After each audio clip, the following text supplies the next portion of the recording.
Yo. What's going on, everybody? Welcome back. We are live. We are live. Going to give you guys about a minute or two to come on in, and then we're going to get started. Very excited about tonight's interview. Gentleman, scholar, the one and only Mr. Christian Singer, a.k.a. Well, let me turn my own phone down. Messing up my own show. But the one and only Holy City Center, we're going to get started with him in just about a minute. Thank you all as you're coming in. Looking forward to this great interview. In case you're wondering who it is, it's me, Mario. I'm here. I'll be ready to get started in just about a minute. I'm going to give people an opportunity to get in. Matter of fact, let's go ahead and do the countdown. Let's do it.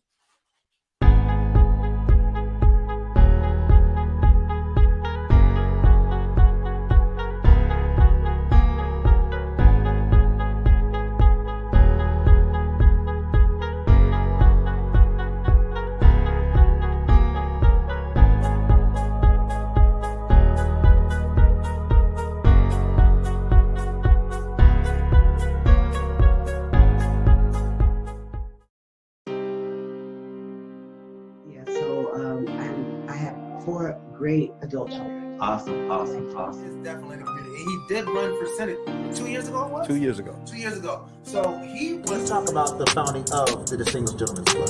Absolutely. So about 8 years ago. You said you're a mother. So how many children? I have 5 children. Okay.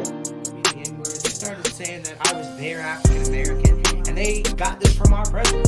They were voted. What were you doing when you were young? The first or the second time? So I was in and out. Good. Awesome. So that really is a great place to transition. And who is sitting across from me or beside me is never going to sway that. Listen, man. One, I'm not gonna cry on this episode. Yeah. I made it through all of these episodes. I think I've cried once in Congress. What are the things that you're most proud of accomplishing? As a congressman and as whip. Real Talk with Rajon. Yo, what's going on, world? We are back. Thank y'all so much for joining us once again. Hello, world. My name is Rajon Lewis, and welcome back to Real Talk with Rajon. I am your host. And here on Real Talk with Rajon, everything's debatable. So on any given week, we could be discussing anything from sports to music to politics. You name it, we'll discuss it. For those who are new to the show, Real Talk with Rajon has a goal of shining a light on the great things and the great people that exist right here in the Low Country. I know that there's a lot of emphasis put on, what's going on all around the country and all around the world, and we talk about all the great people everywhere else. But I'm telling you that right here in the Low Country, we have people that are doing really great things and being really amazing people. And on Real Talk with Rajon, we take a great pride in shining a light on those great people that we call our local celebrities. And today we have a very special young man who's really no stranger to podcasting, to the blogging world, the podcasting world. Everybody knows this gentleman, but you may not know his face. So to many, this is the season. This is a premiere unveiling. I see DeShanti in the comment section. She said, "I always wanted to know who the Holy City Center is. Mystery revealed. Today, I am bringing to you the one, the only Holy City Center." What's up, Chris? How you doing, man? Good, Rajon. How you doing? So glad to be with you today. Praise God, man. I'm glad to be here. Thank you so much for joining me, man. I'm really excited about it. I know that I'm beginning to wrap this thing up. So I was glad that I was able to finally get you on because, you're one of the people, that when I got started in this, that, I definitely looked up to and saw the things that you were doing. To bring a spotlight just to the people that are going, the people and the things that are going on in the Low Country. But before we even get there, please introduce yourself to the audience. Sure. So my name is Christian Sanger. I'm the founder of Holy City Center, website, blog, also all the associated social media accounts, and now a podcast as well called Holy City Center Radio, which we're about 10 episodes in now, plus some bonus episodes. So that's who I am. I've been doing the website since 2011, and I've been in Charleston since 2007, but I'm from Connecticut originally. All right, cool. Here in Real Talk, we like to go back, and then we work our way up. So first, let's talk about little Chris. Like what was little Chris like? Where are you from? What did you like growing up? What did you want to be? Let's talk about it. Sure. So I'm from a small town in Connecticut called Ellington, and grew up there, spent most of my life there, and had a great family. My parents, my little brother Eric, just pretty typical growing up, happy, and lots of other family members around. I wanted to be a bunch of different things when I was little, but as I got a little bit older, I wanted to be on the radio really, really bad. I just loved. I thought DJs on the radio were the coolest for whatever reason. I love the whole idea of them being in the studio playing music and being able to go to concerts and to just like talk about all that stuff. And then I also like sports, so then I thought, okay, well, maybe I can do sports on the radio too. And I really like doing like play-by-play and things like that. So those are my first maybe not my first loves, but the ones that I fell most into as I got a little older and actually pursued a little bit into college. Okay. So how did you end up in the Low Country? After graduating from college, I had some friends who I went to school with who got jobs down here as teachers. And I was like dating one of the girls. And so I came down to visit her and then my other friends from school and just fell in love with Charleston. And obviously, since the person I was dating was here, I was like, well, if I'm going to move, now's the time. I'm young. I don't have anything, really tying me down. Why not? Let's give it a shot. If it doesn't work, I can always come back. And, things didn't work out with me and the girl many years ago, but I just love Charleston so much. I didn't want to leave and stayed here and glad that I did. Oh, well, first of all, her loss, our gain. but she's doing okay. She's doing all right? Okay. Oh, yeah. All right. She's not the Holy City Center. No, well, no, who is? So where'd you go to college? I went to the University of Connecticut, UConn. Okay, UConn. Okay, what year? I graduated in 2005. Oh, so hold on. Was that the year? One of those years was the national championship year, right? 2004, the men and women both won. Yeah, the Ben Gordon and Emeka Okafor, and on the women's side was Diana Taurasi. Wow. So what was that like to be on a college campus when it was well? I actually wasn't even on campus. So I ended up doing radio for the student station. And so I was actually in New Orleans, which isn't a bad place to be. During the women's Final Four, I was calling the games for the student station. So the men won. We were watching in New Orleans, me and some UConn fans that were there for the women's Final Four. And then the next night, the women won. So I was in the building when the women won. And then all the celebrations on Bourbon Street. So it was a lot of fun. Yeah. It would have been nice to be on campus, but New Orleans is a nice second place, I think. New Orleans is a very nice second place. Exactly. So you sort of got to do the radio thing, in college. Which like your most interesting story that you have from from college, your college, radio experiences? That might be it, being able to do the women's Final Four, calling the championship game, with, some classmate and someone who helped with the radio. That was pretty special being there. And then going to the men's Big East tournament at Madison Square Garden was pretty special too. It was that same year.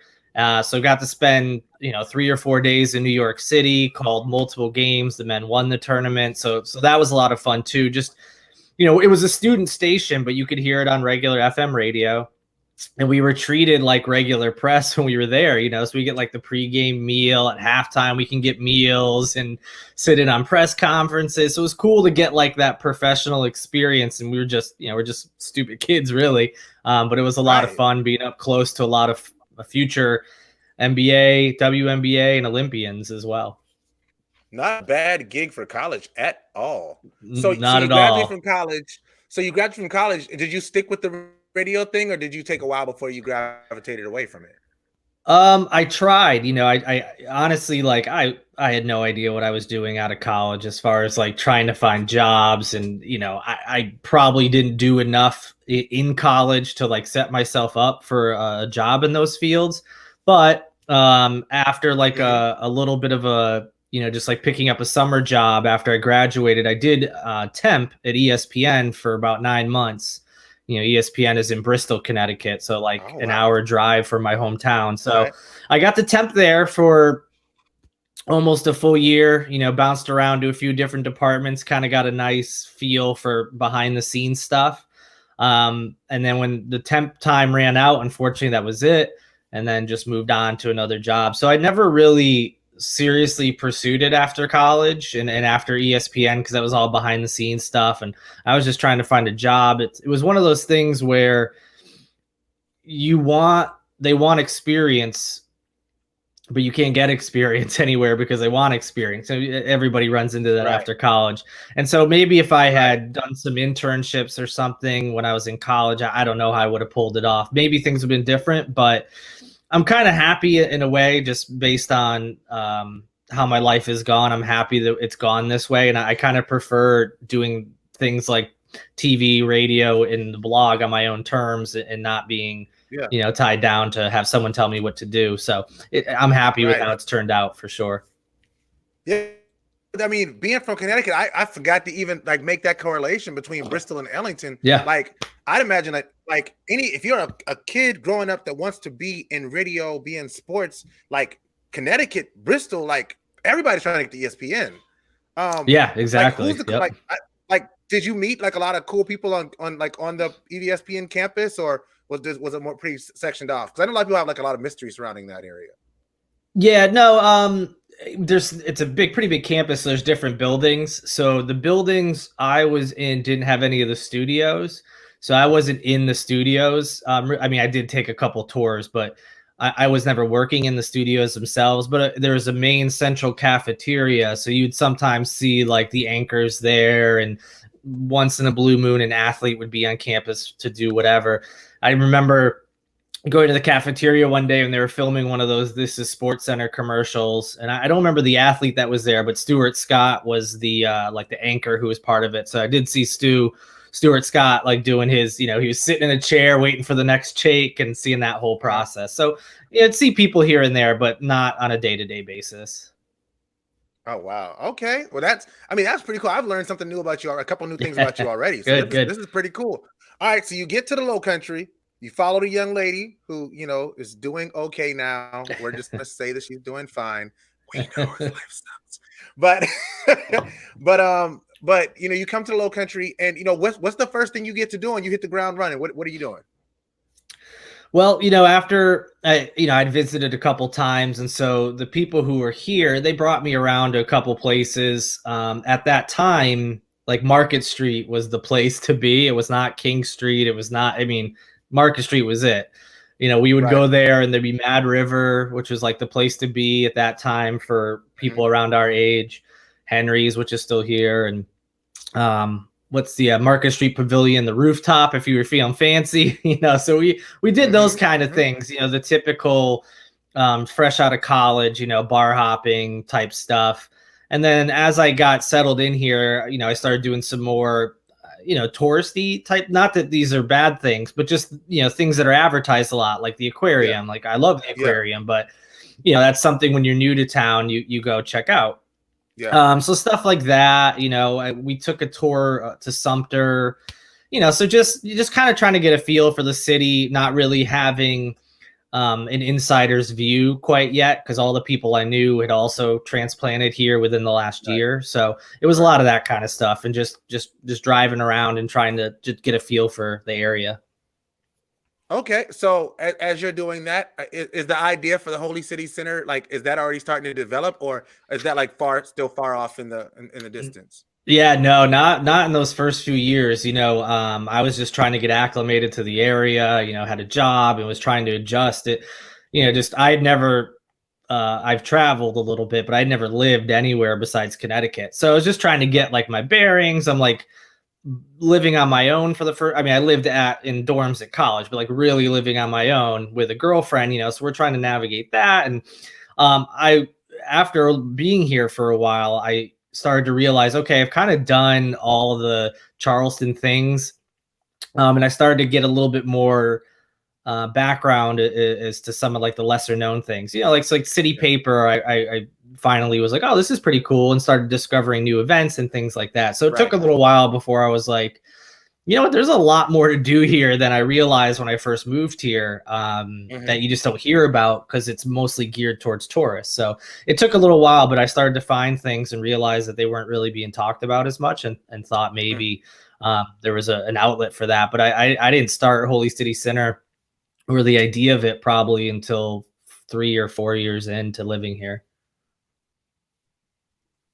Okay, and how long ago would that have been? Like when? So I launched the site in 2011. So 4 years in, I decided to launch the site, and I kind of launched it as like a blog.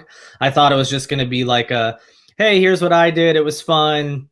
This is what me and my buddies did and my friends, and we did this, and then we tried this, and so it was more of like a true blog at that time. And then as it went on, it kind of developed into less of a blog in the sense of a focus on me and what I was doing, and more of like what's happening in the city. So more of like a not traditional news, but like, you know, in that vein, not so much me, you know what I mean? Just more of what everybody else could do in town and what was coming up. Okay. So where did you come with the name Holy City Center? So one of the things I loved the most about Charleston was the nickname Holy City. I just thought that was so cool. Like from day one, when I found that out, I just thought that was the neatest thing. I thought there's a lot of different ways that you could play off of that, and I just thought it was a cool nickname for a city. And so I knew I kind of wanted to incorporate that. And so I was just playing around with ideas, and Holy City Center and Holy City Saint were ones that I came up with. And I was like, should I go with like the Holy City and Center to have like the dichotomy, the two different sides, or, you know, should I be like Saint because I love the city? And I just thought the Holy City Center was a little bit more appropriate for me personally, and for the city in general, because just like any city, you know, it's got both sides. It's got a lot of good people and good things going on, but you can get in some trouble too. There's a lot of partying and misbehaving as well. Yeah. So what I want to know is what names, like, are you really glad that you didn't take? Like, did you go through like a list of names like these names are awful now? Any of the awful ones I probably ruled out pretty quick. I don't know if all I really remember was it coming down to, I think I wanted to be Holy City Center, but are people not going to like that? Are they going to see that? And, you know, because Charleston has a lot of religious people. Are they not going to get that it's kind of tongue in cheek? And will that turn off people? So it's kind of between that and Holy City Saint. I don't remember. I think I had like Holy City like Gazette, or, you know, like something like that, like a traditional newspaper name. And I just, none of them ever really, I kind of ruled those out right away. And then it kind of came down to Sinner or Saint. And I'm glad Sinner went out because people seem to like it. Yeah. Holy City Center. I mean, the name definitely like makes you think like, hold up, what his name's what? And that's sort of when I was introduced to you and to your website, like that's, but got me, I was like, whoa, the Holy City Center. Like, okay, that's interesting. Fun fact, I am born and raised in Charleston. I had no idea what the Really? City was until I was like an adult. That was like one of the first things I learned about. I don't know like, why, but yeah. I never understood why they called us the Holy City. I think it's because we had so many churches. So I think it has something to do with that. That is what like the story is, and that's what I was told. But then the Post and Courier did some piece 5 or 6 years ago that said it may not actually be because of that. It was more of like a branding, like, oh, it's the Holy City, it's the Mecca, it's this beautiful place that you just have to travel to. So it was less about the churches and stuff and more about kind of like a branding of this is heaven, this is the place you want to be. So I don't know. That's what they were basing it on, but I'd have to pull up the article. I think they're basing that on some old documents they found or something. So it's still a little bit of a mystery. Okay. Okay. Well, that's really interesting. That's really, really interesting. Yeah, that's pretty cool. So when you started putting this idea together, I want to talk about, you know, these things that are going on in this city. I want to let people know. Was there a specific thing that you wanted to target, or is it just like general events? At first, like I said, it was kind of like things that I had done and thought were cool. So basically events. It was mostly event and like restaurant and bar based, you know, like wherever I had been and whatever I was doing, I wanted to be like, hey, you guys, you know, you hear about back then, like Mad River or, Hyman's or whatever, all these places that tourists hear about when they first get here.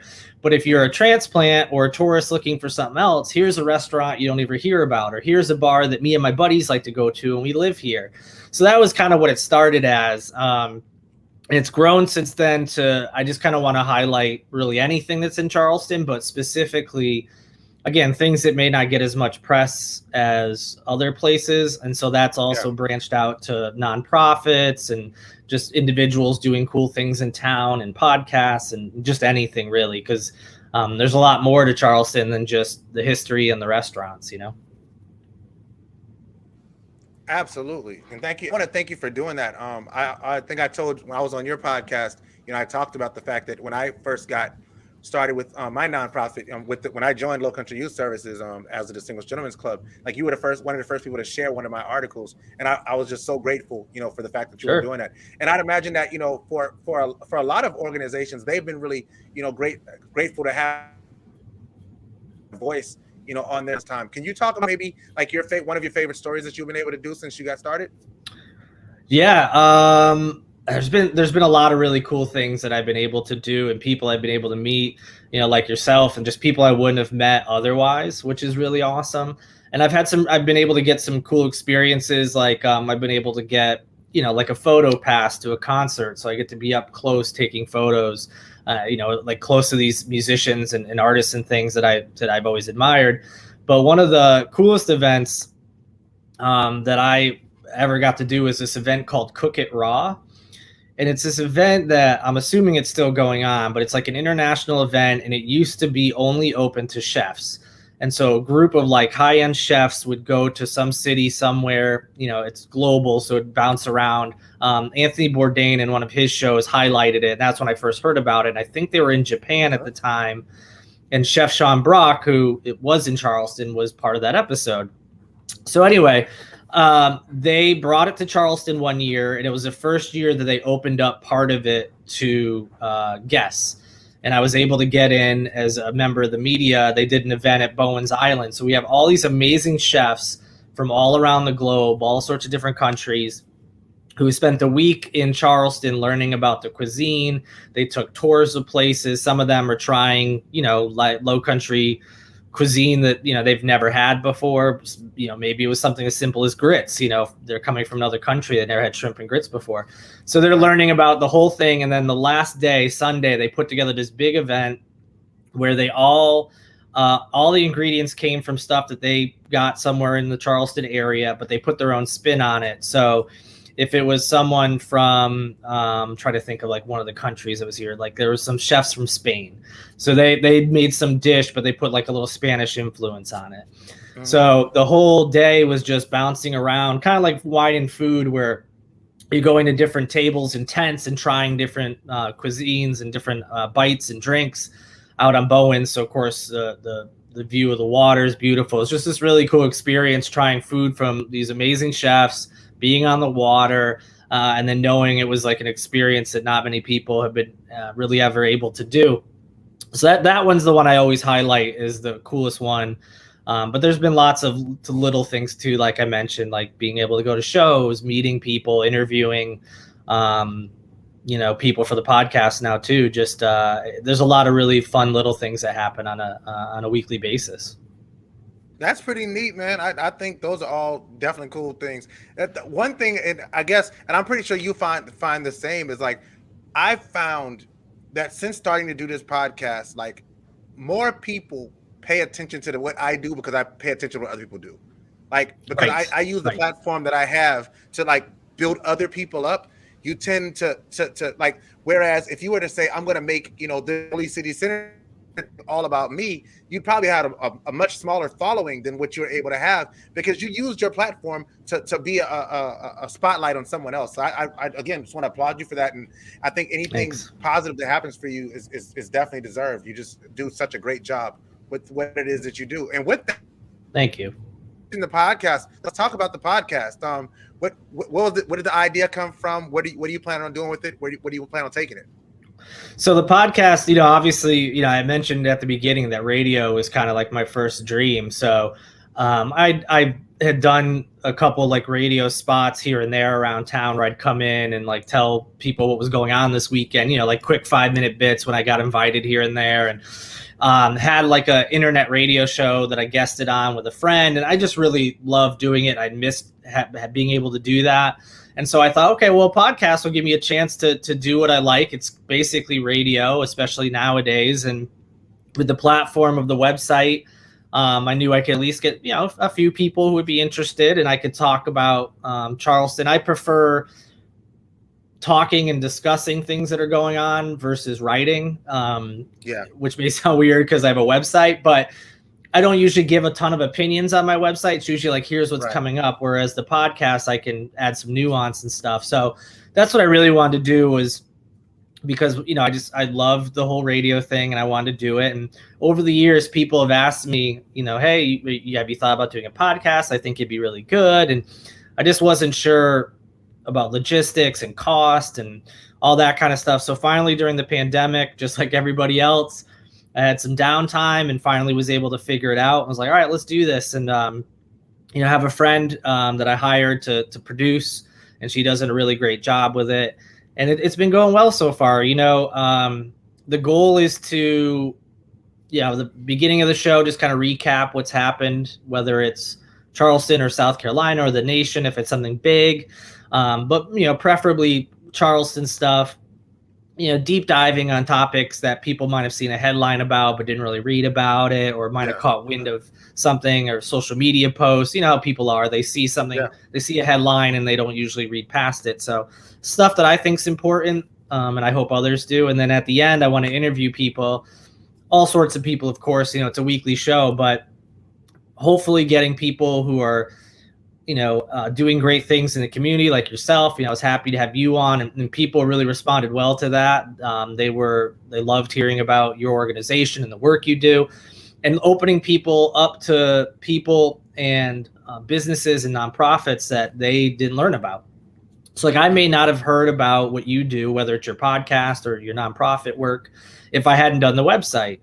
And having done it, I was like, this is really cool. And if I only learned about it because I'm doing this website, there's probably a lot of people out there who aren't familiar. So I wanted to let people know, what you're doing. So that's the goal, is to have people like you on, and politicians and things like that, just to educate people about what's going on. Because there's so much in Charleston that's happening that people don't always know about. And there's some really great things, and people, there's a lot of people out there who want to help and provide, whether it's service to a nonprofit or be more involved in local politics and what the city council is doing. So I figured this might be a way to kind of chop it down in a small audio format and just like, here's what's happening, here's what you can do, so people don't have to, go digging for stuff as much. So just trying to use it as a resource, but, and of course I like doing it as well. Absolutely. So, I mean, once you get when you get into that space where you are, giving those opinions and things like that, that's a different realm. Are you prepared for what comes with that, from going from the guy who's I'm just presenting the news to I'm a guy who's presenting the news and giving my take on the news? Because that's a different thing. It is, yeah. And thankfully, or I don't know if thankfully is the right word, but because of social media, even when I've posted just completely innocuous news, just like, here's what's going on, especially over the last 4 years, and especially the last couple of years, everything, there's no post that I can guarantee won't cause some kind of drama. And it's not always directed at me. It could just, like, I could post something about Donald Trump. I could post something about Joe Biden. No opinion given, just whatever the news is. Like, they're coming to Charleston, especially during the election season, and the comment section would just be a dumpster fire.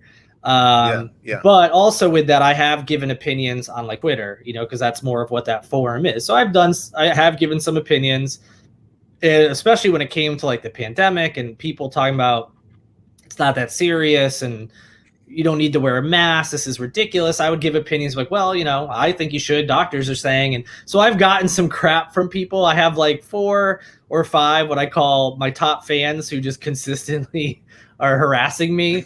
and I don't really mind. I've gotten used to it. It says more about them than it does about me. Exactly. And what they don't also realize is when people are leaving like comments on Facebook and they're like, because I've written a couple opinion pieces, like I wrote one about how the Calhoun Monument should come down. And, so some people were just trying to have like an actual debate. Others were just name calling and stuff, but they don't realize the more they comment and the more stuff they leave, the more that's going to boost the post and the website gets more views. So they're actually doing you a favor when they do those kinds of things. So yeah, I've had a little bit of practice because of that. So I'm ready for that kind of blowback. And as long as I'm trying to give an opinion that I don't think is damaging anybody else, like I don't really have an interest in getting on the podcast and be like, I went to this restaurant and the food was terrible.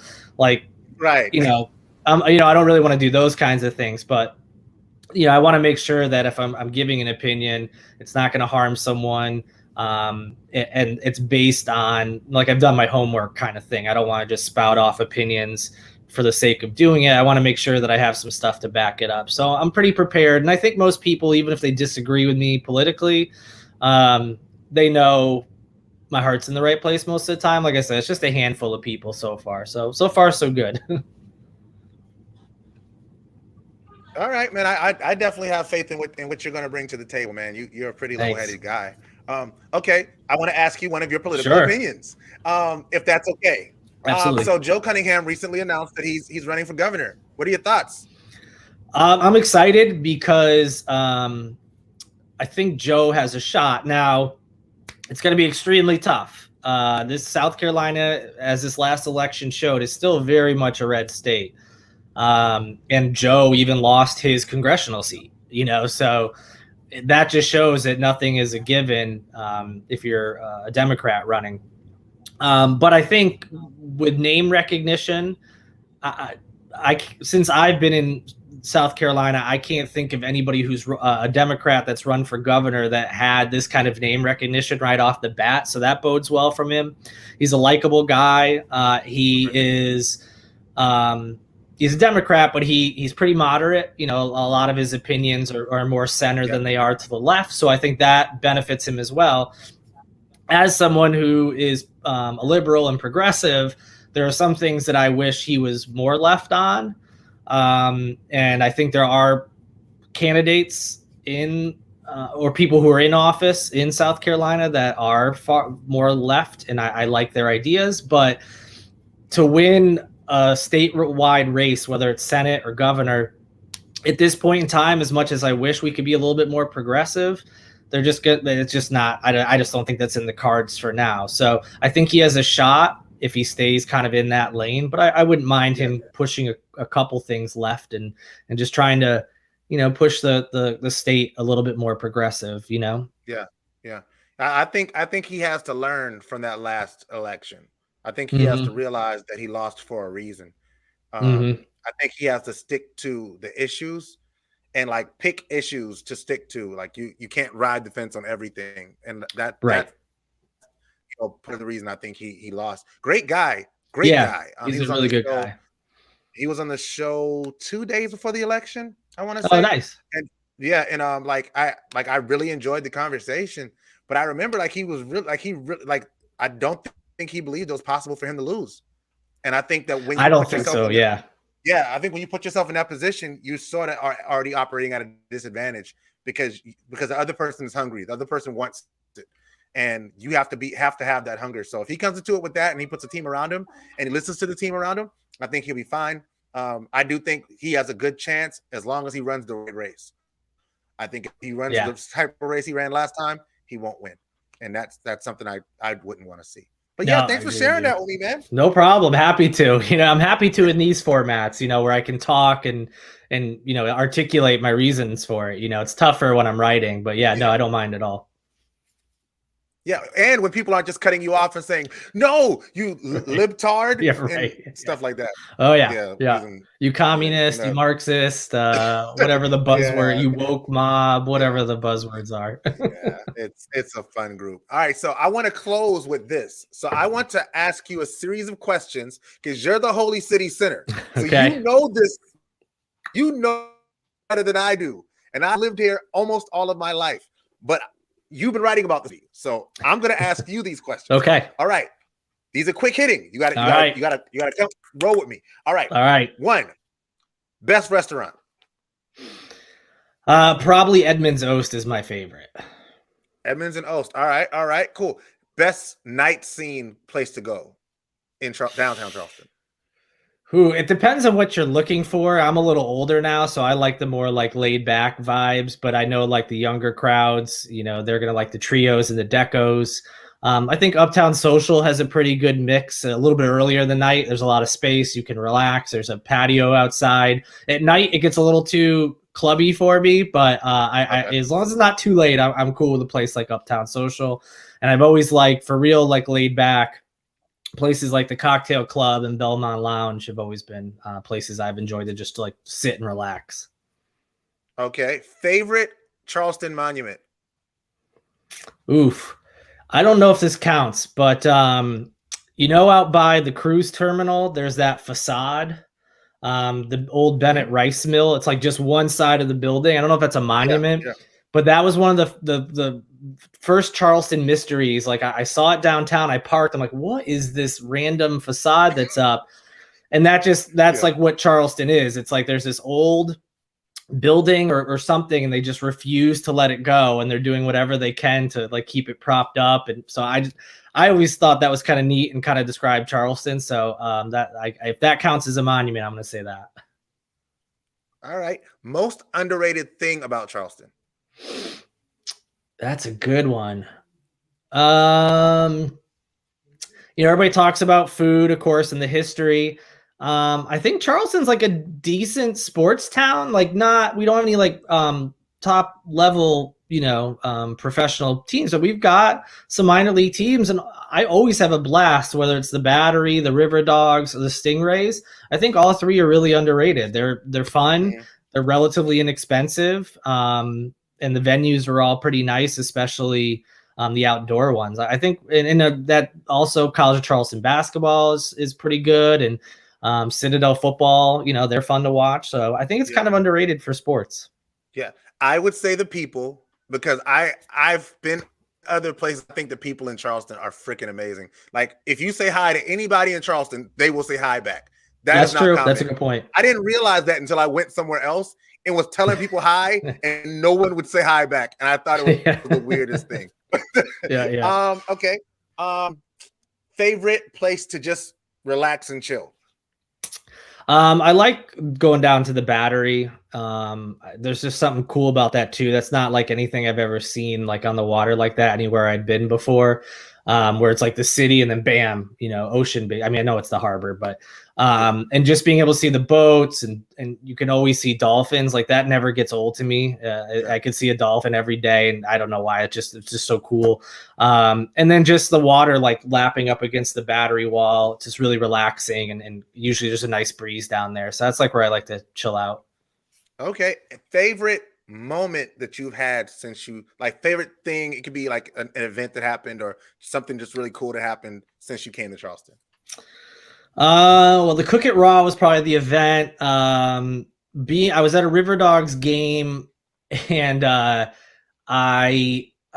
was some like weird party. I don't even remember what it was, but some party in like that new club level they have that I got invited to, and Bill Murray showed up, and he was just like dancing to like the twist and dance and shout and all this other stuff. So I'm just like hanging out in this, like watching the River Dogs game in this air conditioned area. And then there's Bill Murray just cutting a rug next to me. That just a wild random thing that happened. But that's the one that jumped out to me just now. Bill Murray is like a Charleston legend. So I sang in a band. I used to sing with a band. And one night did a show at Poorhouse. We did a Christmas show at Poorhouse, and we're getting set up, and the keyboard is Noah Jones. If Noah's watching, what up, Noah? He goes, "That's Bill Murray." I'm like, "Yeah, he lives here. Everybody sees Bill Murray." Yeah. And he's like, "No, it's Bill Murray." So it's like his whole thing the whole night was that it was Bill Murray. So I look out while we're singing. Bill Murray is talking to my mom and my wife and like Oh my gosh. buying them drinks. But it was like the craziest thing. Like that was the funniest thing. But yeah, he Noah went and met Bill Murray. His life was made, and it was cool. Last question. If you could only go to one beach, which one? You said only one what? The cutout. Beach. One beach. I still am partial to Folly. I know that's probably not the cool answer, but that's the first beach I went to when I was here, and I still love how like funky that whole area is. I know it's changed a little bit. The washout is just like a really cool spot, and then that random walkway out to the Morris Island Lighthouse. I love that. I love seeing the lighthouse out there. It's quiet, and that's another cool like Charleston, monument in a way, that lighthouse out there. So I know like a lot of people are saying like Sullivan's these days, or Kiowa if you want to go higher end, or Isle of Palms if you have a family, but Folly's still my spot. Yeah, I still haven't figured out Folly, to be honest with you. Like I'm from here. It's weird. We used to go to Folly when I was a kid, but like I don't know if I'm going like to chill. Like Folly's my favorite beach, maybe to just walk the pier on. I love walking on Folly. I think their pier is amazing, which they took down. Right. Yeah, they're working on it. Yeah, working on it. Yeah. They're working on it. So that's a good place to chill, but like Windjammer at Isle of Palms, if you're gonna be like right on the beach at like a restaurant, that's a pretty cool experience too. But just all over, I gotta go Folly. It's weird, it's funky, and maybe that's why. I like it, man. I like it. So where can they find the podcast? Let them know. Sorry, I thought you cut out at the end. The podcast podcast is Holy City Center Radio. You can find it anywhere. Pretty much you can find podcast, Apple, Google, Spotify. The website, of course, is holycitycenter.com. And then pretty much any social media channel, that's my handle on there as well. Word. And this is the website, holycitycenter.com. Make sure you go check out the website. He puts articles in there. He actually posted about watching us tonight. So for those of you who are watching, thank you so much for watching. We really appreciate you. He posts on here a lot. Do you do this full time? Yeah, I mean, basically it's my full-time job, but I do have a full-time job outside of this as well. So yeah, I stay pretty busy, but I'm working on it. I'm working on doing Holy City Center full time, maybe at some point. Still a little ways away on that, but yeah, we're working on it. All right, that's what's up. And make sure you follow him on Twitter under at Holy City Center as well. He has 45,000 followers, which is just a few more than I have. Just a few. Just a couple. No, you're close. But like, yeah, hey man, I'm gonna get there one day. I'm gonna keep shooting for the stars. But no, like I really appreciate you, man. Please check out the pod. How often do you release the podcast? Every Monday, weekly. Every Monday. All right. So make sure you check them out. Who do you have next week? I'm glad you asked. It's a big one. Mayor Tecklenburg will be on this coming Monday. Shout out to Mayor Tecklenburg. Big one. Yes. And Miss Sandy watches. Yeah, Miss Sandy watches like all of these. So Miss Sandy, if you're watching, thank you so much. I appreciate you for your support. Make sure we support Christian and the Holy City Center podcast as well. And it's called the Holy City Podcast. The podcast is Holy City Center Radio. Word. Back to the radio thing. I like exactly. Do you ever like plan on like before it's all said and done, like trying to like get a full-time radio job? I don't think so, honestly. Like I've guested on radio shows, like I mentioned before, and I see kind of like how it works. And don't get me wrong, I would still love doing it, but it's just like anything else. It seems like it's very corporate driven, so it's not a lot of freedom to really to kind of be loosey goosey like I would be with the podcast. It maybe, but for now, I like this route. Awesome, man. Well, I'm proud of you. I hope you continue to do what you do because you do it well. And you're a great representative of. Thank you, and you're a great representative of what media should be like. I mean, in my personal opinion, I think we should be open to hearing new thoughts and new ideas. We should be willing to share and to hear and to tell. You know, I think it's just so important that we do that without bias and without hate, without hatred for one another. So I just want to thank you, man. Any parting thoughts before we close out? No, I mean, thank you so much for inviting me on. I really appreciate it, and also for doing my podcast. One of the first few episodes. You've been a supporter of mine as well, and I really appreciate that. And also the work you're doing with like the youth in the Charleston area is just incredible. And just we're talking about me having a couple jobs, but you seem to have a billion jobs as well. So it's really impressive. And I thanks for everything you're doing for our community. Praise God, man. Thank you so much. I really enjoyed this interview. And again, anytime you need me, I'm stepping away from the podcast game, at least for a little while. But if you ever need me, reach out, send up the bat signal. I got you. Oh, man, I appreciate it.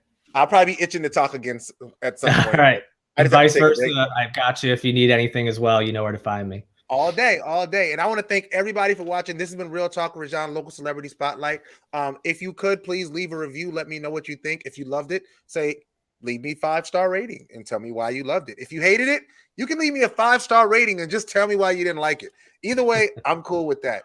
Next week, tomorrow, I actually have author Miss Stephanie Hockenhull, this is actually a really interesting interview for me because she's an author, but she's also, one of the women who, really had an impact on me as a youth when me and her son were best friends growing up.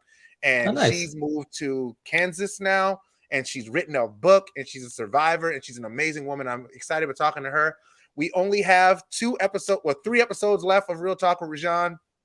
Tomorrow, Miss Stephanie Hockenhull. Next Wednesday night, I have Dr. Jenny Stevens, who's my boss at the Center for Heirs Property Preservation. We'll be talking about her work in the nonprofit sector, as well as running that nonprofit for over 16 years now, as pretty much the founder and the CEO. And lastly, my final episode on May the 12th is my mom, Maxine Lewis Simmons, who is my mom, and I would not be on this earth without my mom. And when I told her I was ending the show, she said, "You haven't interviewed me yet, so I'm your final guest." So my mom is my final guest. Y'all gonna sit through me and my mom talking, and it's gonna be great. So thank you, Chris. I appreciate it. Thank you all for watching. Always remember that God is everything, and without him, we are nothing. So never forget where your help comes from. And if a man doesn't stand for something, he's bound to fall for anything. Now that is Real Talk. I will see y'all on tomorrow night. Peace.